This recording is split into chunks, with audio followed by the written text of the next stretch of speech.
Vous voyez ce blindé-là? Ça révèle exactement une chose. La complicité des pays voisins sur la déstabilisation du Sahel. Et surtout les pays du nord du Sahel. Ce danger est passé par un port, puis un contrôle douanier, puis un poste de vérification. Et après, a fait des milliers de kilomètres avant d'arriver sur ce front-là. Dans quel pays cet engin est passé? Il n'est pas de fabrication africaine. C'est sûr que ce soit par la Mauritanie, soit par l'Algérie. Et moi, je vais profiter de cette vidéo-là pour faire un message, envoyer un message à tous les Africains. Je vais vous dire une chose.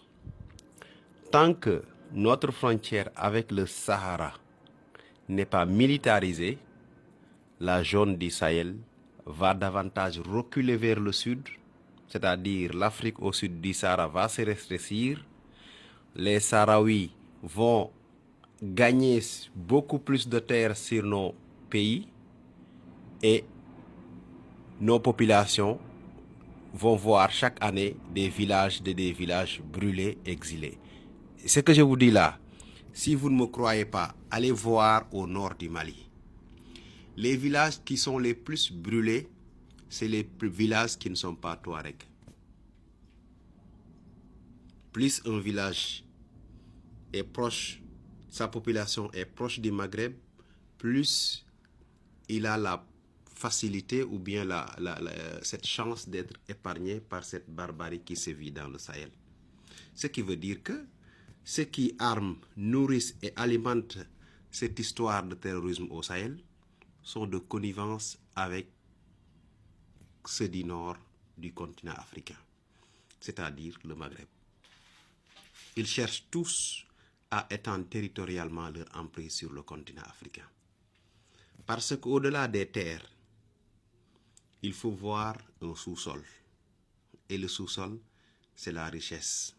Et la richesse, c'est le développement. Le développement, c'est la prospérité. C'est pour cela, l'Afrique au sud du Sahara, sa frontière avec le Sahara sera de plus en plus une zone instable. Et les agressions vont venir perpétuellement du Sahara. Oui, les pays du Sahara vont armer une partie des populations de cette zone-là pour pousser les subsahariens à déserter leur village, à se replier vers le sud. Ce qui va leur permettre d'étendre territorialement, d'avoir une extension territoriale tous les 10 à 20 ans. Et ça peut devenir extrêmement grave. Ce que je vous dis là, les Maliens peuvent venir témoigner ici, les Nigériens. Les villages qui sont les plus touchés aujourd'hui par ces exodes, par ces attaques, par ces razzias terroristes, c'est les villages des Africains noirs. Donc l'Afrique doit revoir sa position, ses relations par rapport à tous ces pays du Sahara et leurs vassaux qui alimentent cette instabilité. Et si vous voyez de la corne de l'Afrique à Dakar, la seule partie qui est stable, c'est la partie sénégalaise, le nord du Sénégal. Même la Mauritanie n'est pas stable. Et plus on avance dans les années, cette instabilité va gagner du terrain en Mauritanie. Il est absolument nécessaire aujourd'hui de militariser cette zone-là pour arrêter tout ce matériel, tous ces bandits armés qui non seulement cherchent à étendre leur territoire au sud du Sahara, mais également cherchent à avoir l'appui des narcotrafiquants en leur facilitant le transport, le transit de leur matériel à destination de l'eau. Parce que, pourquoi, je vais vous dire, pourquoi les Américains et les Français veulent absolument rester dans cette zone-là. Ce n'est pas uniquement pour des raisons économiques, hein. Moi je vous le dis. C'est aussi pour contrôler les trafiquants de drogue qui font de cet espace-là des zones de transit stratégiques. Vous vous rappelez de Air Cocaïne? je vous demande d'aller voir ce que veut dire air cocaïne. Vous allez comprendre ce que je vous dis là.